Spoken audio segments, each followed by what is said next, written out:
Hello students, तो आज हम रीड करेंगे क्लास 10th का जो स्टोरी का चैप्टर है आपका भोली के बारे में, जिससे लिखा है के अब्बास ने।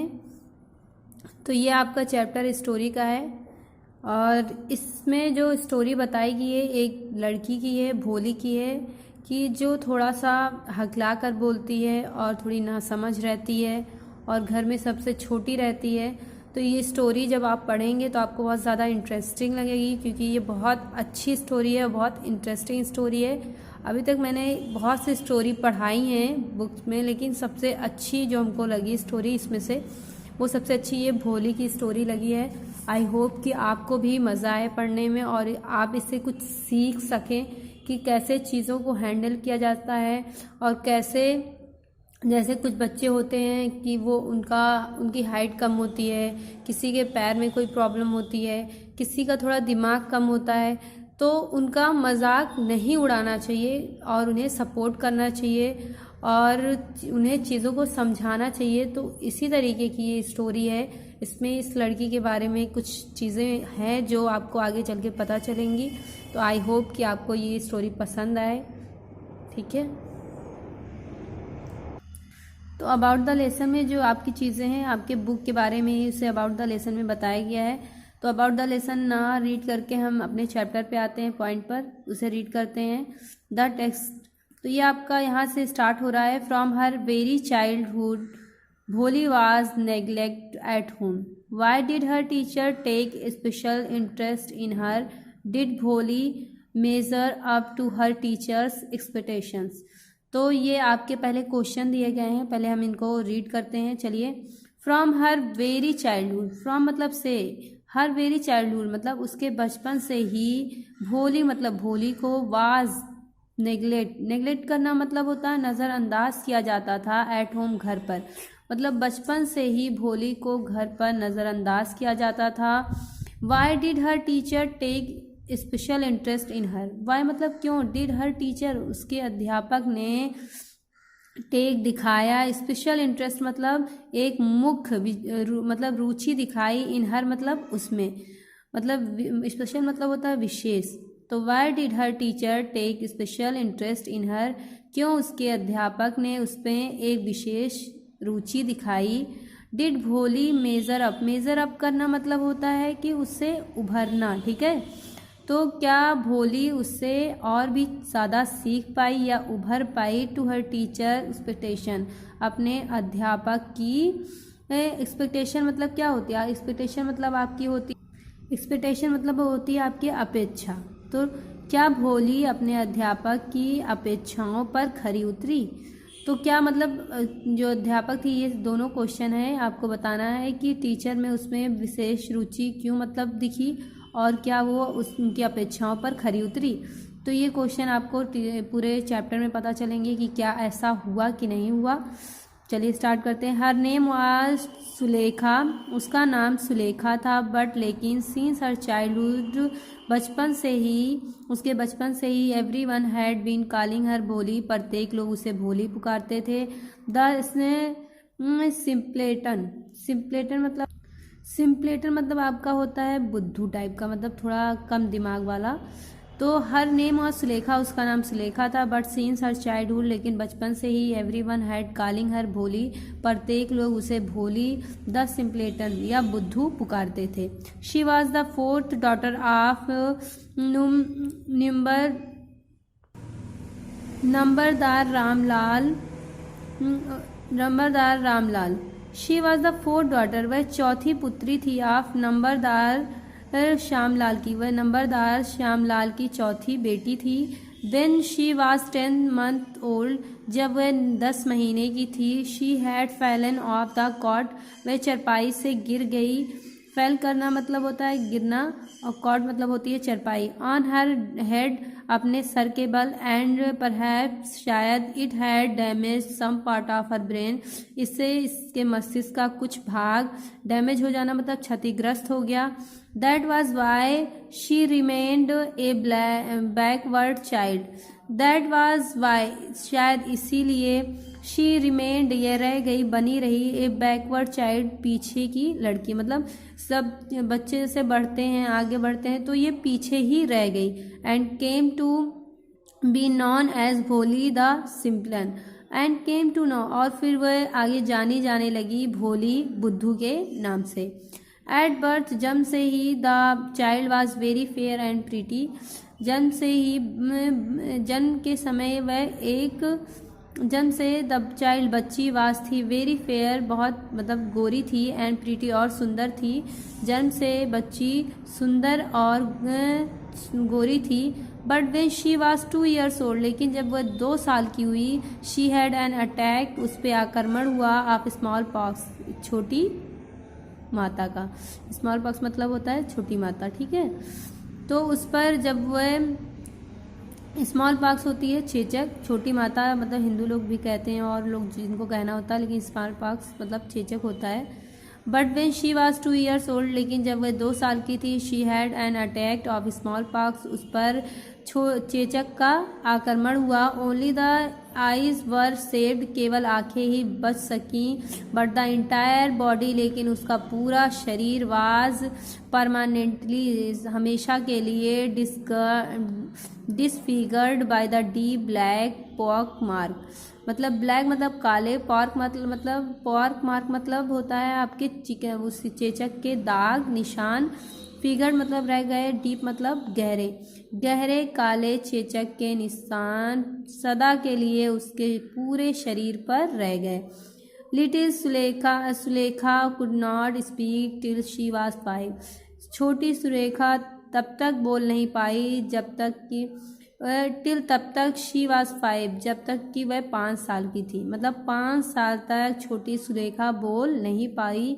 एंड व्हेन एट लास्ट, और जब अंत में, शी लर्न टू स्पीक, उसने बोलना सीखा, मतलब 5 साल तक वो कुछ भी नहीं बोल पा रही थी।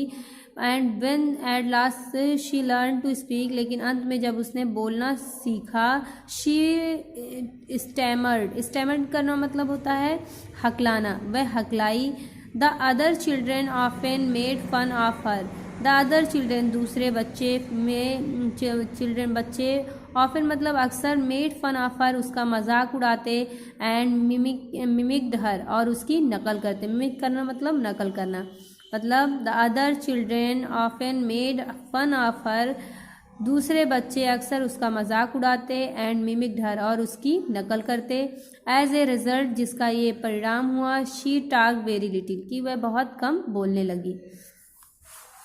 जब कहते हैं ना, जब लोग आपका जिस चीज़ में मजाक उड़ाने लगते हैं तो ऐसा हो जाता है कि आप बोलना उसके बारे में कम कर देते हो, या कोई आपकी बातों को ध्यान नहीं देता, इंपॉर्टेंस नहीं देता, तो उसके सामने भी आप बोलना बंद कर देते हो कि ये जब मेरी बातों का जवाब ही नहीं देता या उसे सुनना ही नहीं पसंद करता, तो किसी उसके सामने बोलना वेस्ट है, मतलब बेकार है, कोई काम का नहीं। तो उसे भी ऐसा लगा कि जब लोग बच्चे उसका मजाक उड़ाने लगे कि हकला के बोलती है, ऐसे बोलती है, वैसे बोलती है, तो उसने भी क्या किया कि उसने बोलना ही छोड़ दिया, बहुत कम बोलने लगी।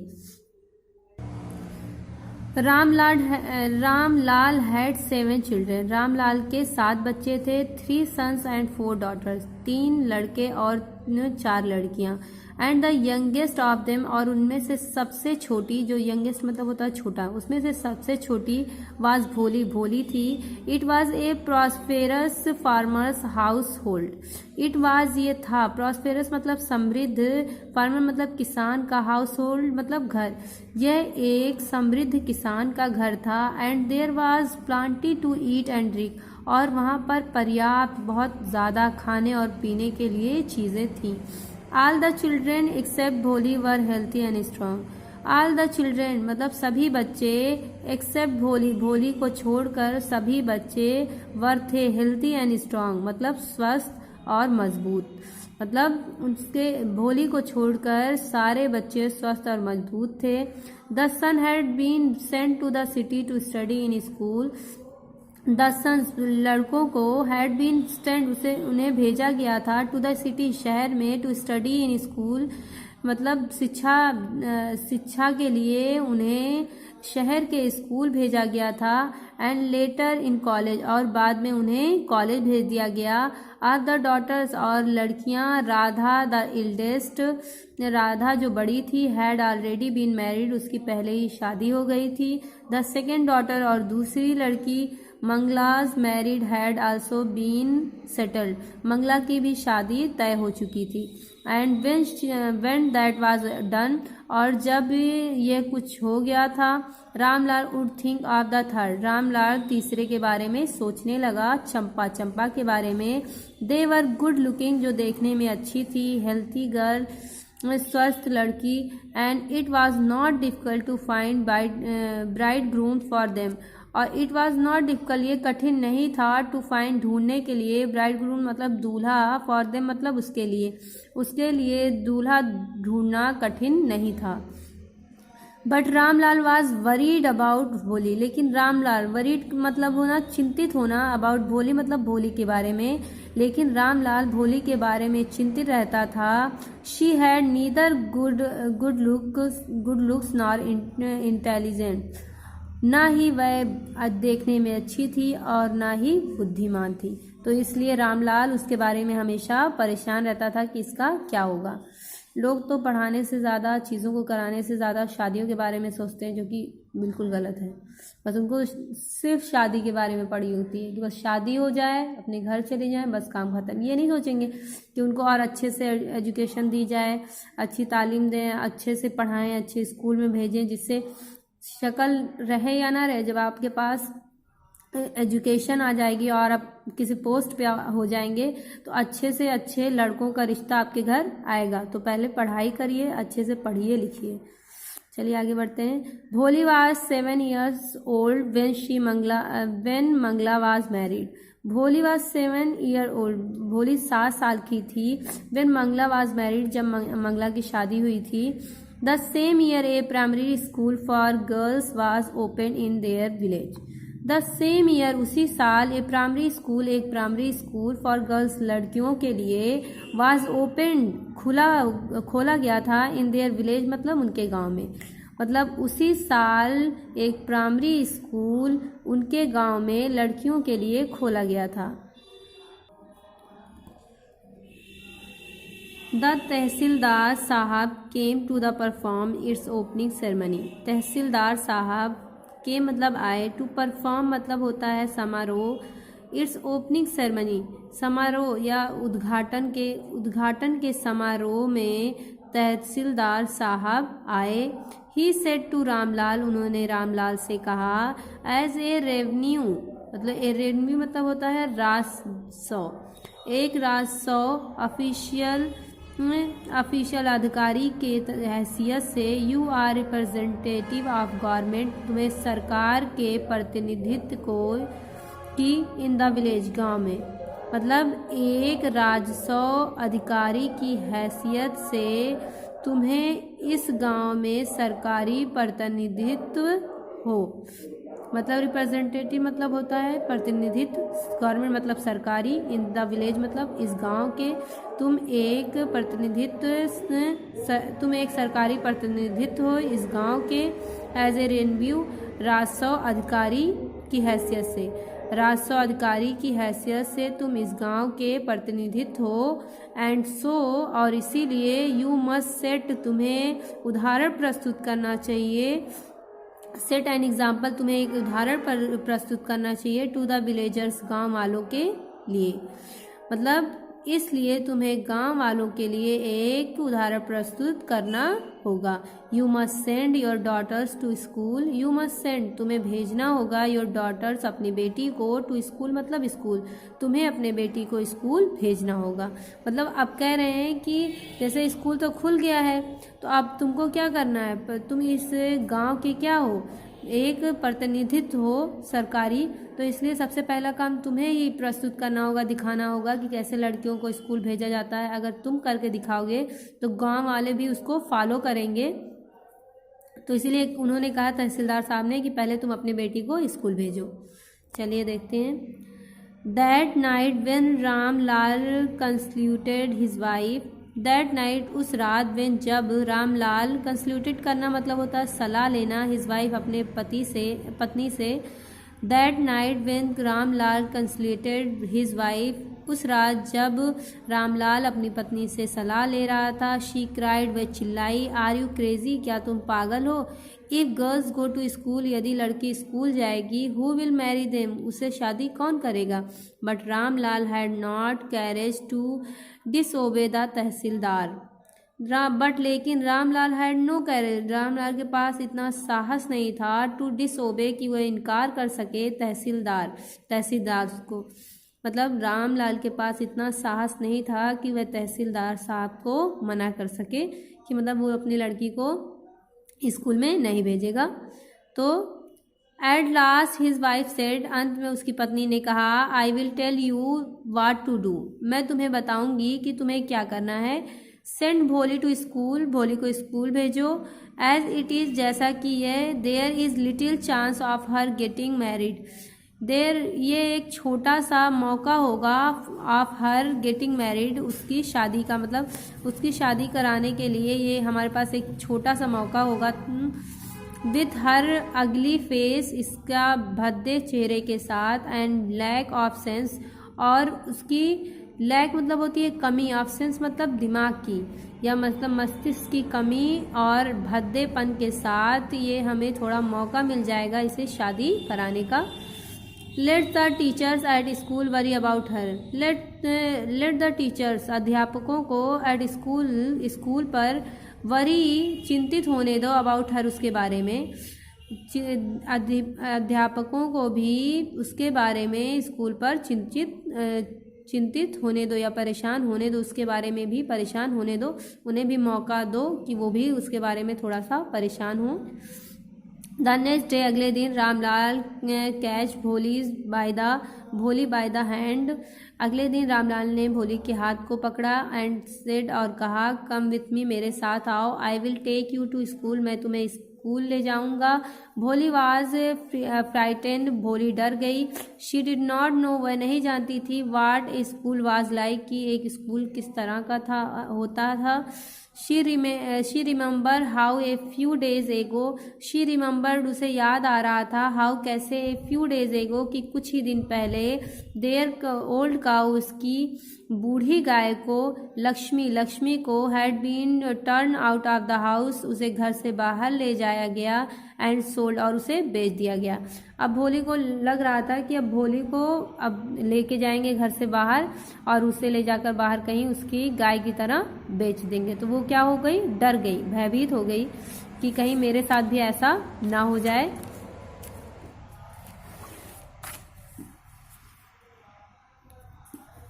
No no no no no no, नहीं नहीं नहीं, शी शाउटेड इन टेरर, वह डर से चिल्लाई, and pulled her hand away from her father's grip, और उसने अपने हाथ को अपने पिता के हाथों से छुड़वा लिया।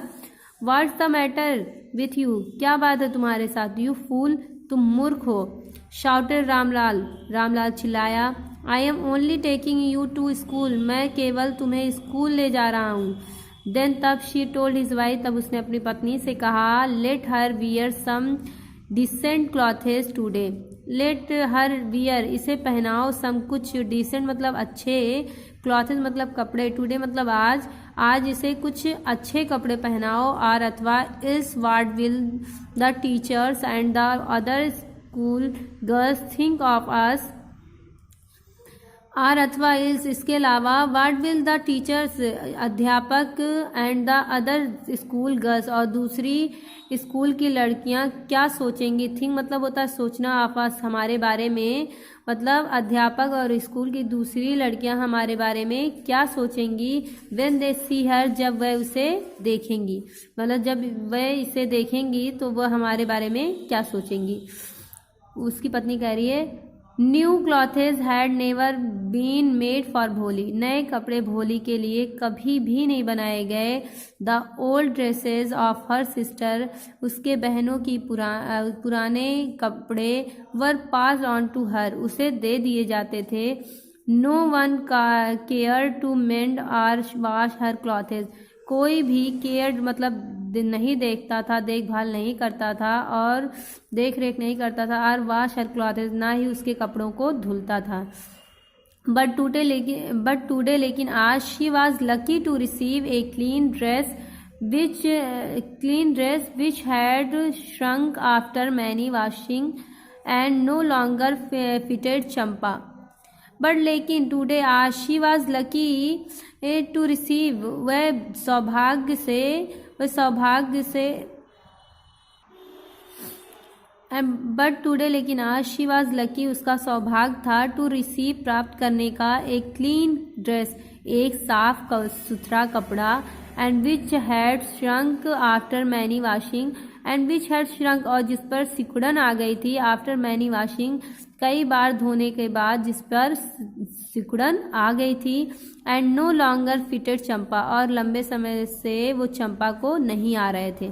मतलब वो ऐसा कपड़ा, अभी भी उसे नया कपड़ा नहीं पहनाया गया, उसे कपड़ा ऐसा पहनाया गया जो चंपा को नहीं आ रहे थे, और उस इतना धुला गया था कि उस पर सिकुड़न थी, वही कपड़ा उसे पहनाया गया। और उसमें भी वह क्या सोच रही थी कि वो उसका सौभाग्य है, वो बहुत खुशकिस्मत है, वो लकी है कि उसे ऐसे कपड़े पहनाए जा रहे हैं। जब किसी को कुछ नहीं मिलता लाइफ में, उसे अचानक बहुत कुछ मिलने लगता, शुरू हो जाता है, तो वो बहुत खुश होता कि आज मुझे इतनी सारी चीज़ें मिल रही हैं। तो उसी तरीके से भोली को भी मिलना शुरू हो गया था। She was even bath and oil was rubbed into her dry and matted hair. She was even bath, उसे नहलाया गया था, एंड ऑयल और तेल, was rubbed रगड़ा गया था, into her dry उसके सूखे, and matted hair मतलब उलझे हुए बालों में, मतलब उसके बाद उसे नहलाया गया और उसके सूखे उलझे हुए बालों में तेल को रगड़ा गया। ओनली देन, केवल तब, did she being to believe, उसे विश्वास होना, यकीन होना शुरू हो गया था, दैट की शी वाज बीइंग, कि उसे ले जाया जा रहा है, टेकन टू ए प्लेस, एक ऐसी जगह पर, एक ऐसे स्थान पर, बेटर देन हर होम, जो उसके घर से बहुत अच्छा है। मतलब अब उसे ओनली देन, इसके केवल इसके बाद, did she being to believe, उसे विश्वास होना शुरू हो गया था कि she was being taken to a place, कि उसे एक ऐसे स्थान पर ले जाया जा रहा है जो बेटर देन हर होम, जो उसके घर से अच्छा है। मतलब अब उसे यकीन होना शुरू हो गया था कि मतलब जहाँ ले जाया जा रहा है वो कोई अच्छी जगह है, कि मुझे इतना तैयार किया जा रहा है। When they reach the school, जब वह स्कूल पहुंची, the children were already in their classroom, बच्चे पहले से ही अपनी कक्षाओं में थे। Ramlal handed over his daughter to the head mistress, Ramlal handed मतलब थमा दिया, ओवर हिज डॉटर्स अपनी पुत्री को, to the head mistress, head mistress को, हेड मिस्ट्रेस मतलब आपका होता है प्राचार्य या मतलब प्रधानाचार्य को, उसने अपने लड़की को सौंप दिया। लेफ्ट अलॉन, अकेले, the poor girl looked about her with fear laden eyes, अकेले वहाँ रहकर द पुअर गर्ल बेचारी लड़की, लुक्ड मतलब देख रही थी, about her with fear laden eyes, अपने भयभीत लदी हुई आँखों से वो सारी चीज़ों को, बेचारी लड़की सारी चीज़ों को देख रही थी। इसे फिर से रिपीट कर देते हैं। लेफ्ट अलॉन, अकेली रह जाने के कारण, द पुअर गर्ल बेचारी लड़की ने, looked about her with fear laden eyes, fear laden मतलब भयभीत आँखों से, अकेले रह जाने के कारण भोली या लड़की ने सारी चीज़ों को भयभीत होकर देखा। देयर वर सेवरल रूम्स, वहाँ पर कई कमरे थे या कई कक्ष थे, एंड इन ईच रूम, और प्रत्येक कमरे में, गर्ल्स लाइक हर, उसके तरीके की लड़कियाँ, स्कर्ट ऑन मैट्स मतलब वो कहाँ पर बैठी, चटाई पर बैठी हुई थी। Reading from books or writing on slates, वो क्या कर रही थी, बुक से पढ़ रही थी, आर अथवा राइटिंग ऑन स्लेट, और स्लेट पर लिख रही थी। द हेड मिस्ट्रेस आज भोली, वहाँ की हेडमिस्ट्रेस ने भोली से पूछा टू सिट डाउन, मतलब उससे कहा सिट डाउन, नीचे बैठ जाओ, in a corner in of the one of the classroom, कमरे के किसी एक कोने में जाकर बैठ जाओ। किसने कहा? मिस्ट्रेस ने भोली से कहा कि कमरे के किसी एक कोने में जाकर बैठ जाओ। तो अब उसके आगे का जो है पार्ट वो हम आगे पढ़ेंगे। फ़िलहाल के लिए आप इसे अच्छे से लर्न करिए। आई होप कि आपको समझ में आया हो। तो देखिए कैसी स्टोरी थी कि पहले क्या हुआ, उस पर अटैक हुआ तो उसे चेचक निकल गई। चेचक निकलने के बाद फिर उसका जब वो गिरी चरपाई से नीचे तो उसका दिमाग भी थोड़ा कम हो गया। चेचक के दांत से वो थोड़ी बदसूरत सी लगने लगी और जिस वजह से उसके घर वाले भी उसे क्या करते थे? इग्नोर करते थे। तो अगर आपको ऐसे बच्चे कहीं पर दिखें तो सबसे ज़्यादा उनको प्यार से रखिए, प्यार से उनसे बातें करिए और उन्हें रिस्पेक्ट दीजिए, ठीक है, कि वो अच्छे से चीज़ों को समझ पाए। उन्हें समझाइए, ना कि उन्हें, जैसे कुछ बच्चे होते हैं थोड़ा दिमाग से थोड़े कम होते हैं तो लोग उन्हें चिल्लाते हैं, डांटते हैं, नहीं ऐसे नहीं कर रहे हो, ऐसे नहीं कर पा रहे हो, वैसे कर रहे हो। तो ये चीज़ें ना करें, जो कि उनसे प्यार से बातें करें कि वो चीज़ों को अच्छे से समझ पाएँ। देखिए भोली के साथ कैसा हो रहा था। भोली को जब नए कपड़े दिए गए तो वो एकदम डर सी गई कि कहीं उसे बाहर कहीं बेच नहीं आएंगे। लेकिन जब नया कपड़ा पहनाया गया, चीज़ों को उसे अच्छे से मेंटेन करके स्कूल भेजा जा रहा था तो उसे ऐसा लगा कि कहीं मुझे एक ऐसी जगह पर ले जाया जा रहा है जो मेरे घर से भी ज़्यादा अच्छा है। तो जो भी, बस मेरा यही वो है कि आप बच्चों को, जो भी बच्चे ऐसे आपको मिले तो उन्हें प्यार से बात करें, बस उन्हें प्यार दें, प्यार से रखें, यही उनके लिए सबसे इम्पॉर्टेंट होता है और चीज़ों को उनको समझाएं। ठीक है, अब इसके आगे का हम आगे रीड करेंगे। आई होप कि आपको ये वीडियो अच्छी लगे, आप इससे कुछ अच्छी चीज़ें सीखें। Thank you.